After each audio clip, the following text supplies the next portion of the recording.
친척들이 모인 자리에서 유진이 내게 사준 명품 가방이 가짜라는 사실이 밝혀졌을 때 나는 창피함보다 배신감이 더 컸다. 하지만 그건 시작에 불과했다. 모든 진실이 드러나는 과정을 들려드릴게요. 나 박미자는 남편을 일찍 여의고 혼자서 아들 태준을 키웠다. 대학까지 보내고 직장도 잡고 결혼도 시키며 오로지 아들을 위해 살았다.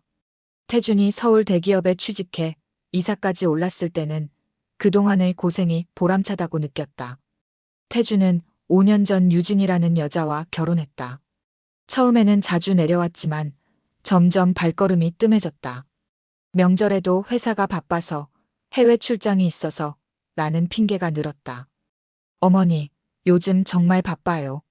출장도 많고 유진이도 승진 준비 중이라. 전화 너머로 들리는 태준의 목소리는 항상 바빠 보였다. 나를 찾는 대신 매달 생활비를 보내왔다. 그게 효도라고 생각하는 모양이었다. 반면 언니의 아들인 조카 준호와 그의 아내 민지는 달랐다. 준호는 이 동네에서 작은 회계사무소를 운영했다. 넉넉하진 않았지만 일주일에 한 번은 꼭 찾아와 집안일을 도왔다. 이모, 오늘은 제가 마당 정리할게요. 민지는 반찬 좀 만들어 왔어요. 준호의 아내 민지는 유치원 교사였는데 늘 웃는 얼굴로 손수 만든 반찬을 가져왔다. 아이가 없는 부부였지만 대신 지역 아동센터에서 후원 아이들을 돌보며 보람을 찾고 있었다. 이모, 이번 주말에 후원 아이들이랑 소풍 가는데 같이 가실래요? 애들이 이모 떡볶이를 좋아해서요. 나는 그렇게 준호 부부와 함께 아이들을 만나는 게 낙이 되었다. 그 아이들과 함께하는 시간이 태준이 어렸을 때의 추억을 떠올리게 했다. 태준에게 그런 이야기를 하면 늘 바쁘다며 얼버무렸다. 어머니, 그런 봉사활동은 시간 많은 사람들이나 하는 거예요. 제가 월급 더 받아서 효도하는 게 낫지 않을까요? 속으로는 서운했지만 태준이 나름 잘 살고 있다는 생각에 위안을 삼았다. 결혼 후 4년 동안 집에 내려온 횟수가 10번도 채 안 됐지만 매달 생활비를 꼬박꼬박 보내니 그게 어디냐 싶었다. 아들이 바쁘게 사는 모습이 대견하다고 스스로 위로하며 나는 조카 준호 부부와 후원 아이들과 함께하는 일상에 적응해 갔다. 그렇게 겉보기엔 평온한 나날이 이어졌다. 내 70살 생일이 다가오고 있었다. 큰 의미를 두지 않으려 했지만 환갑 이후 맞는 첫 번째 큰 생일이었다. 소박하게라도 아들 가족과 함께하고 싶었다. 한 달 전부터 태준에게 전화했다. 태준아, 다음 달에 엄마 생일이잖아. 내려올 수 있니? 아, 어머니 생일이었죠? 그때 일정 좀 봐야 할 것 같은데. 매번 그런 식이었다. 약속을 확답하지 않고 미루다가 결국엔 못 오는 경우가 대부분이었다.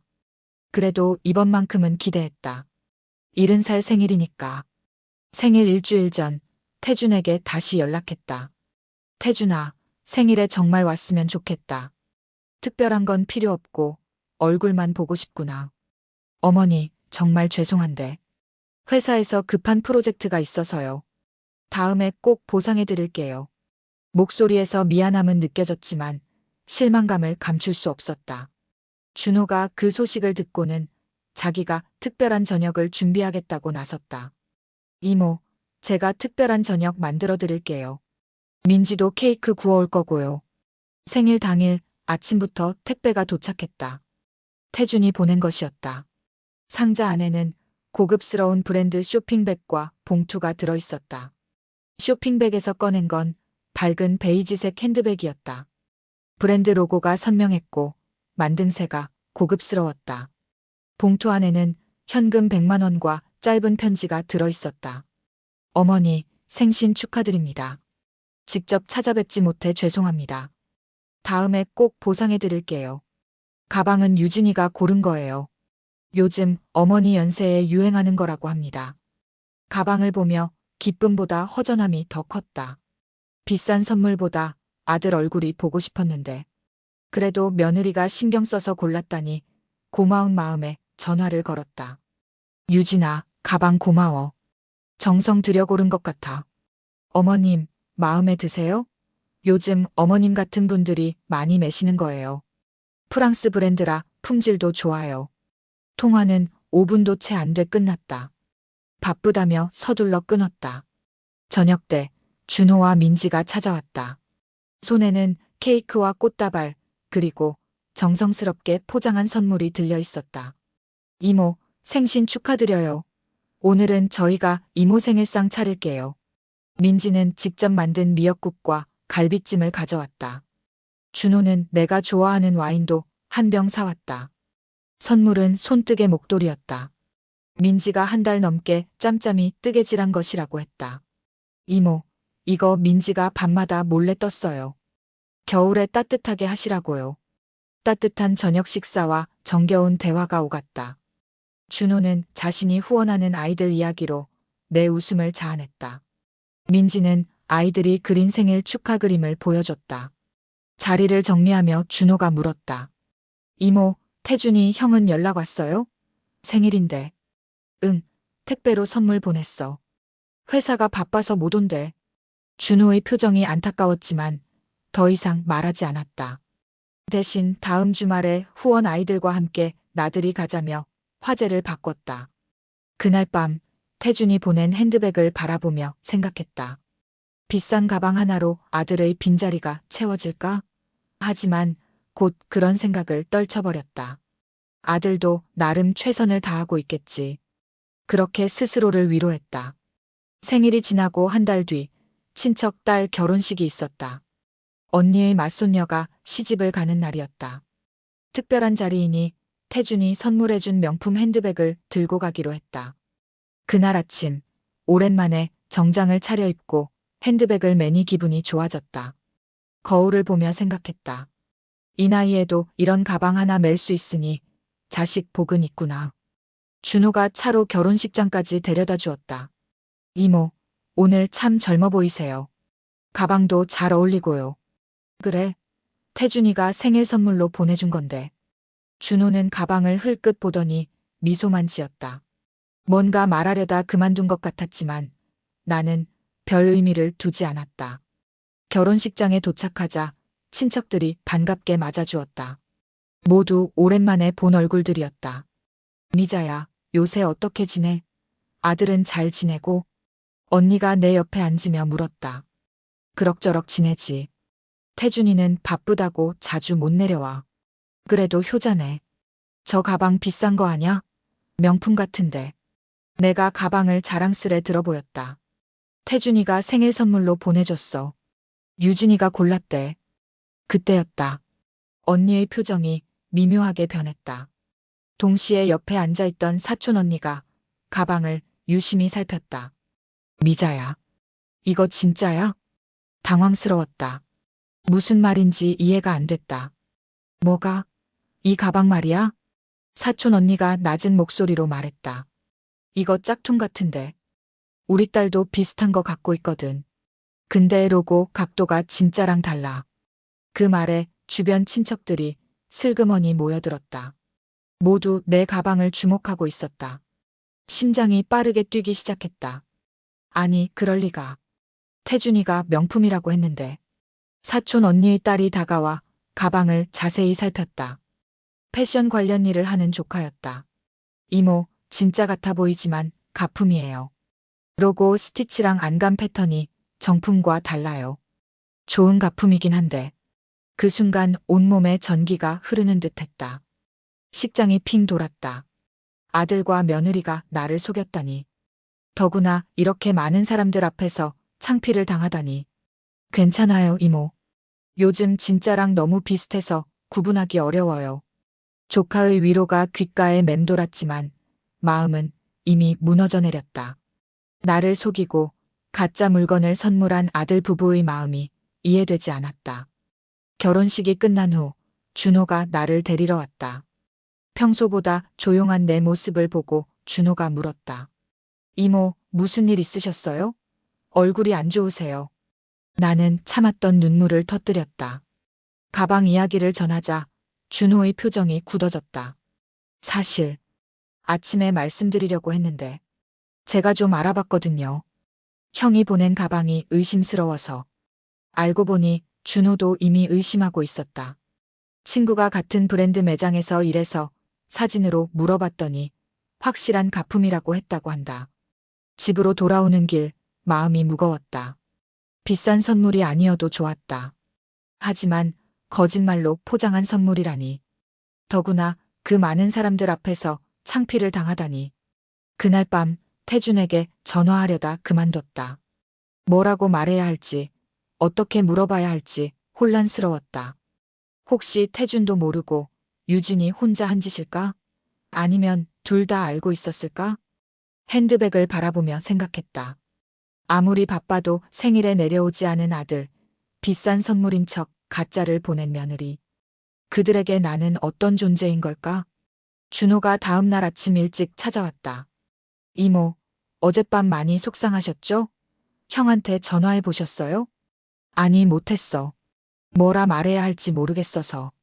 준호가 내 손을 꼭 잡았다. 이모, 제가 있잖아요. 너무 마음 쓰지 마세요.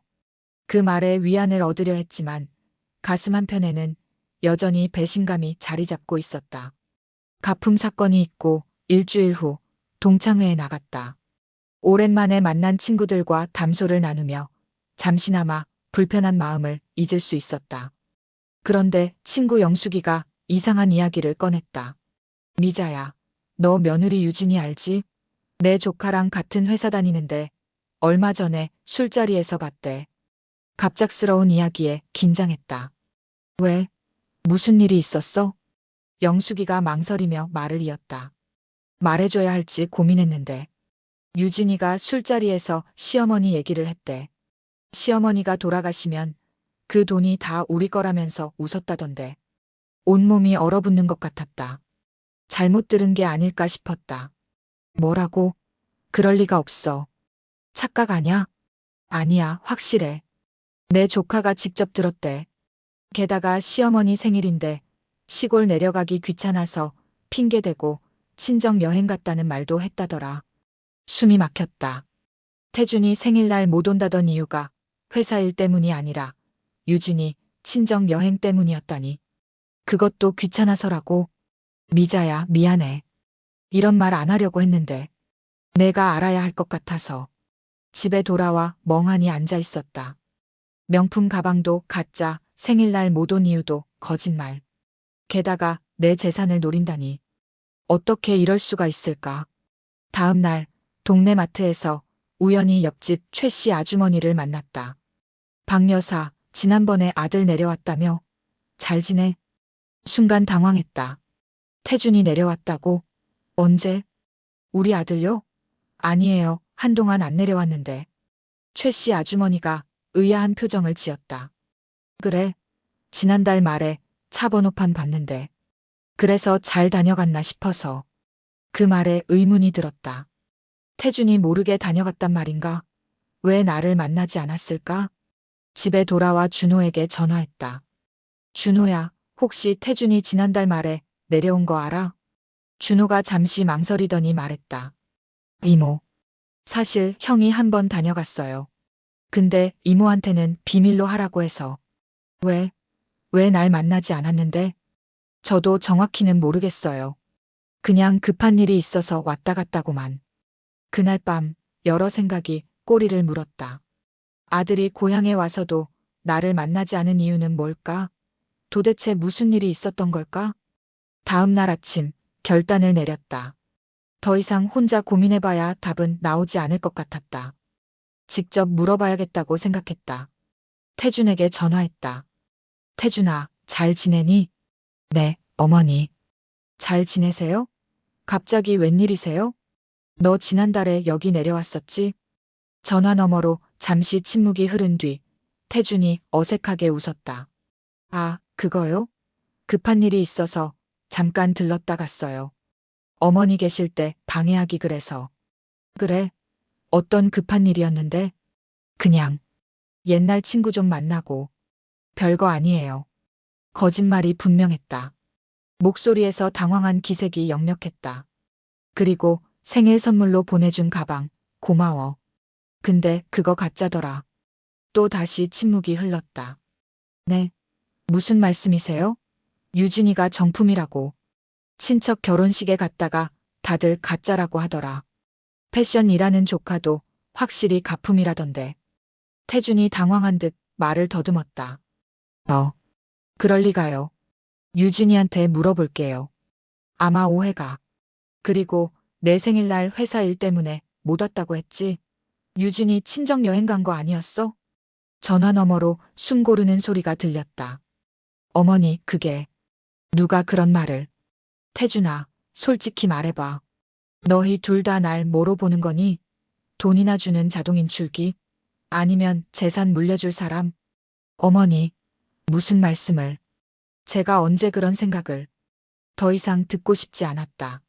마음이 너무 아팠다. 태준아, 다음 주에 너희 집에 방문할게. 할 말이 많아. 전화를 끊고 한참을 울었다. 모든 진실이 밝혀지는 과정이 너무 고통스러웠다. 그토록 사랑했던 아들, 그리고 맡긴 며느리가 내게 이럴 줄은 정말 몰랐다. 다음 주 토요일, 서울 아들 집으로 향하는 기차를 탔다. 가는 내내 마음이 무거웠다. 미리 연락은 했지만 갑작스러운 방문에 태준이 당황한 기색이 역력했다. 어머니, 갑자기 서울에 올라오시면 어떡해요? 제가 내려갈게요.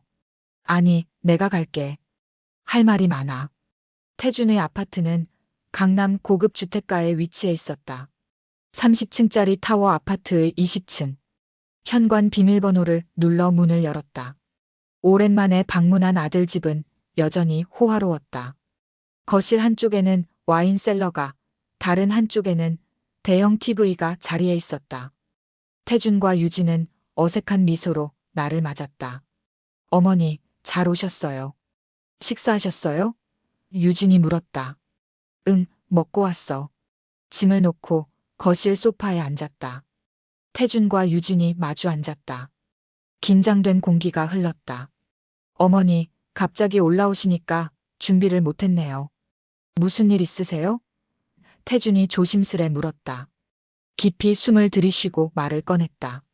너희들 내게 왜 거짓말을 했니? 두 사람의 표정이 굳었다. 무슨 거짓말이요? 생일날 회사 일 때문에 못 온다더니 친정 여행 갔다며. 명품이라면서 가짜 가방 보내고. 또 뭐가 있을까? 태준이 당황한 듯 유진을 힐끗 쳐다봤다. 유진은 고개를 숙인 채 아무 말이 없었다. 어머니, 그게 오해가. 오해? 뭐가 오해야?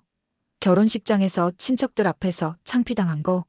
아니면 내가 고향에 와서도 날 만나지 않은 거? 목소리가 떨렸다. 참았던 감정이 한꺼번에 쏟아져 나왔다. 태준아, 내가 널 어떻게 키웠니? 어릴 때 아버지 잃고 혼자서 널 키우느라 얼마나 힘들었는지 알아? 그렇게 키운 아들이 이제 와서 나를 속이고 거짓말하고. 태준이 자리에서 일어나 내게 다가왔다. 어머니, 진정하세요. 제가 설명할게요. 가방은 정말 몰랐어요. 유진이가 정품이라고 해서.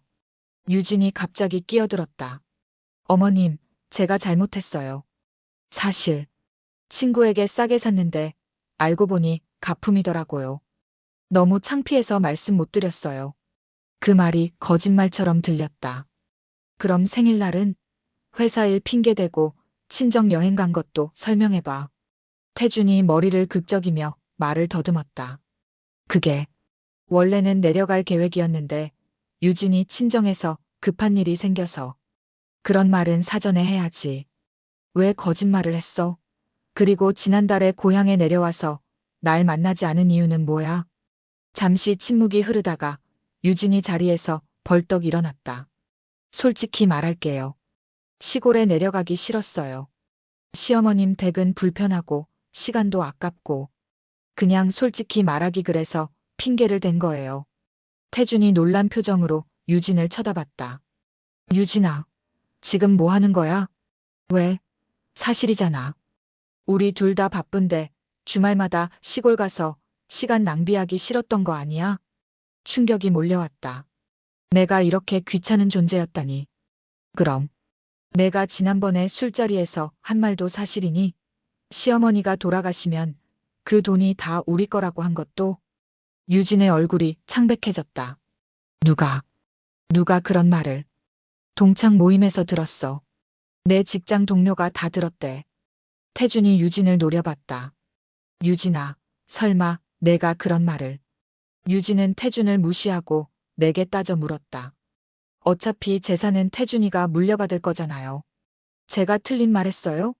그리고 우리가 얼마나 효도하는데요. 매달 생활비도 보내고. 그 말에 참을 수 없었다. 효도? 돈만 보내는 게 효도야? 내가 원한 건 돈이 아니라 너희들의 관심이었어. 눈물이 볼을 타고 흘렀다. 더 이상 참을 수 없었다. 난 이제 알았다. 너희에게 난 그저 돈줄이었구나. 앞으로 그런 기대는 하지 마라. 가방을 집어들고 일어섰다. 태준이 황급히 내 팔을 잡았다.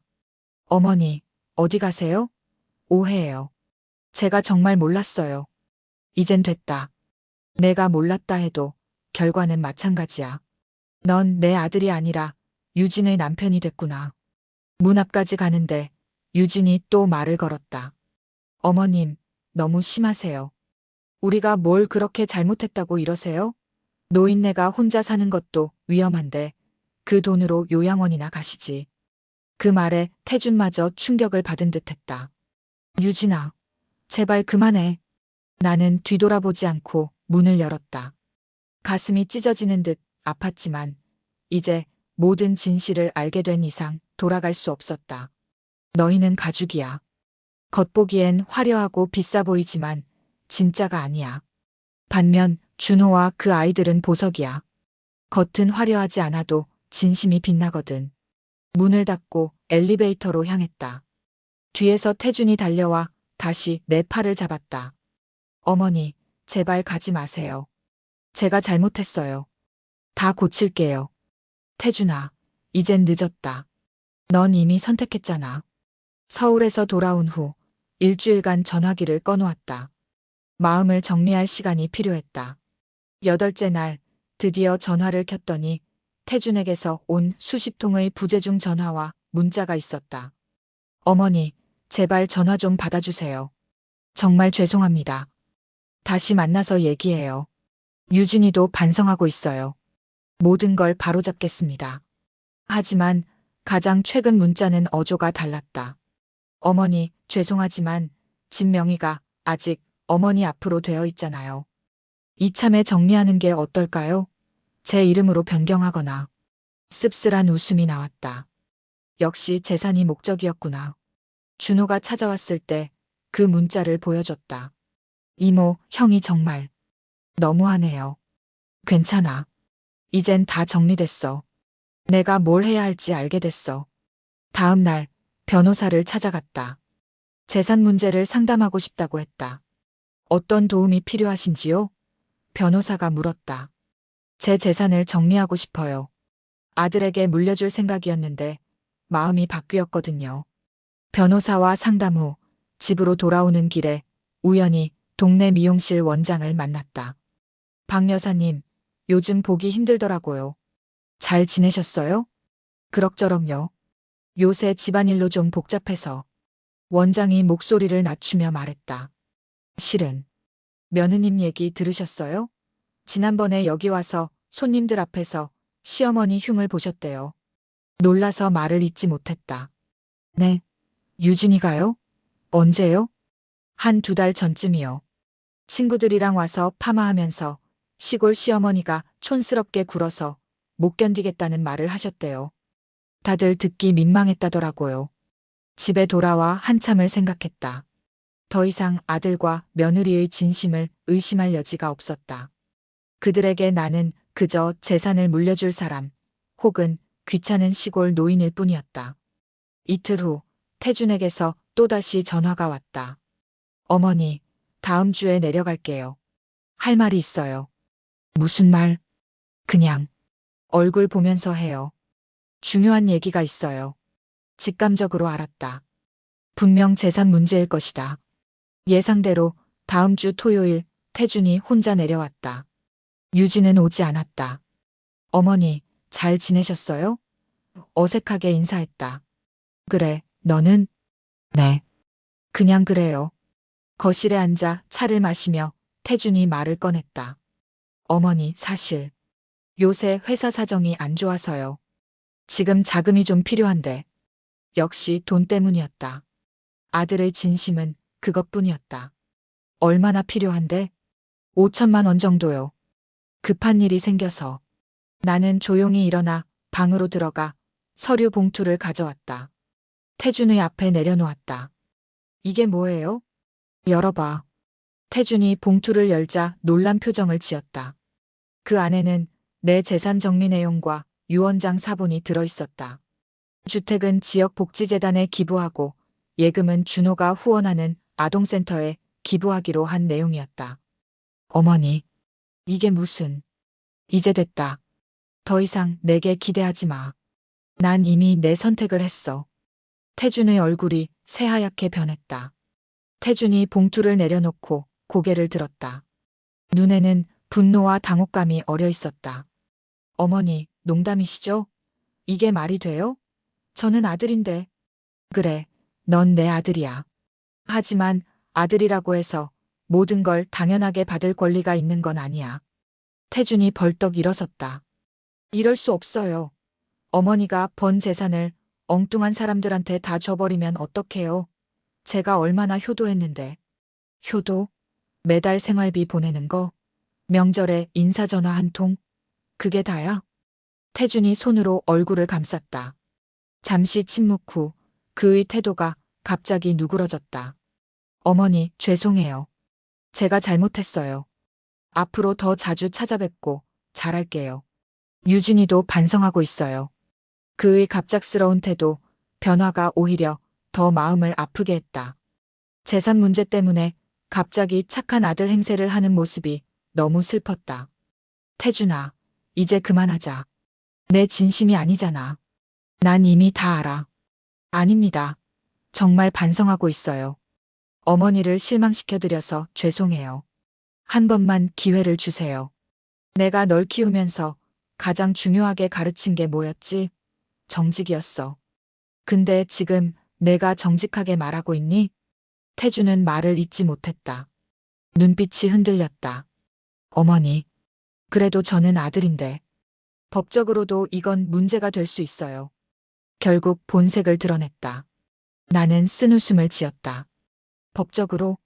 그래, 내가 원한다면 법적으로 해결하자. 변호사 선임했으니 걱정 말고. 태준의 얼굴이 붉게 달아올랐다. 분노를 억누르지 못하고 소리쳤다. 어머니, 그럴 순 없어요. 재산은 가족에게 물려줘야 하는 거예요. 다른 사람들한테 줘버리면 어떡해요. 내 재산, 내가 결정할 일이야. 넌 이미 내 선택을 했고, 나도 내 선택을 했어. 태준은 자리를 박차고 일어나 방 안을 왔다 갔다 했다. 그러더니 갑자기 전화를 꺼내 유진에게 전화를 걸었다. 여보, 큰일 났어. 어머니가 재산을 다 기부한대. 응, 다? 우리한텐 한 푼도 안 주시겠대. 그 말을 들으니 마음이 더욱 무거워졌다. 내가 죽은 후의 재산만 생각하는 아들이라니. 태준은 전화를 끊고 다시 내게 다가왔다. 어머니, 제발 다시 생각해보세요. 이건 너무 성급한 결정이에요. 우리 가족이잖아요. 가족? 그래, 가족이지. 하지만 가족이라고 해서 서로를 이용하고 속이는 건 아니야. 태준이 마지막 수단으로 눈물을 보였다. 어머니, 제발요. 저희가 정말 잘못했어요. 용서해 주세요. 하지만 이미 마음은 굳어져 있었다. 수십 년간 키운 아들이 이런 모습을 보이니 너무 슬펐지만 더 이상 미련을 둘 수 없었다. 태준아, 이제 돌아가. 더 할 말은 없어. 태준은 결국 분노를 참지 못하고 현관문을 쾅 닫고 나갔다. 집 앞에서 한참을 소리치는 것이 들렸다. 태준이 떠난 후 동네는 온통 소문으로 들썩였다. 태준이 집 앞에서 소리 지른 일이 순식간에 퍼졌고 아들이 재산 때문에 어머니와 다툰다는 이야기가 돌았다. 이웃 김할머니가 문병 온다며 찾아왔다. 박 여사 많이 속상하지? 자식 때문에 속 썩는 건 나도 마찬가지야. 괜찮아요. 이제 마음이 가벼워졌어요. 며칠 후 유진이 직접 찾아왔다. 태준 없이 혼자 온 것이 의외였다. 어머님, 이러시면 안 돼요. 저희를 너무 미워하시는 거 아니에요? 미워하는 게 아니라 사실을 받아들인 거야. 너희 둘의 진심을 이제야 알게 됐을 뿐이지. 유진의 태도가 갑자기 냉랭해졌다. 아니, 정말 이해가 안 돼요. 아들인데 재산을 안 물려주시겠다고요? 이건 상식적으로도 말이 안 되잖아요. 상식?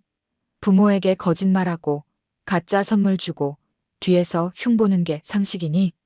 유진은 더 이상 친절한 며느리 연기를 할 필요가 없다는 듯 본색을 드러냈다. 어차피 돈 때문에 이러시는 거잖아요. 저희가 매달 생활비 보내드리는 것도 감사할 줄 모르시고.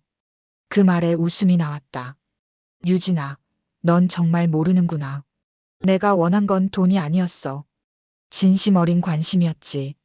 준호와 민지, 그리고 그 아이들이 내게 보여준 것처럼. 유진은 어이없다는 듯 코웃음을 쳤다. 그 조카 부부요? 그 사람들이 어머님한테 잘하는 건 다 이유가 있을 거예요. 어차피 돈 때문이겠죠. 그렇게 생각하는 내가 참 불쌍하구나. 세상의 모든 관계를 돈으로만 재다니. 결국 유진도 빈손으로 돌아갔다. 그 후로 태준과 유진에게서 연락이 완전히 끊겼다. 시간이 흘러 1년이 지났다. 그동안 많은 변화가 있었다. 재산 기부 절차가 마무리되어 집은 내가 살아있는 동안 사용하고 사후에는 복지재단에 귀속되기로 했다. 예금의 상당 부분은 이미 아동센터에 기부했다. 준호와 민지는 여전히 자주 찾아왔고 후원하는 아이들도 종종 데려왔다. 그 아이들과 함께 보내는 시간이 인생의 새로운 행복이 되었다. 어느 봄날 준호가 특별한 소식을 가져왔다. 이모, 저희가 입양을 결정했어요. 아동센터의 지수를 데려오기로 했어요. 눈물이 났다. 지수는 5살 고아로 준호 부부가 오랫동안 특별히 돌봐온 아이였다. 정말? 그럼 이제 진짜 가족이 되는구나. 네, 이모. 지수가 항상 이모를 좋아했잖아요. 이제 진짜 이모가 되시는 거예요. 그날 밤 창밖을 바라보며 생각했다.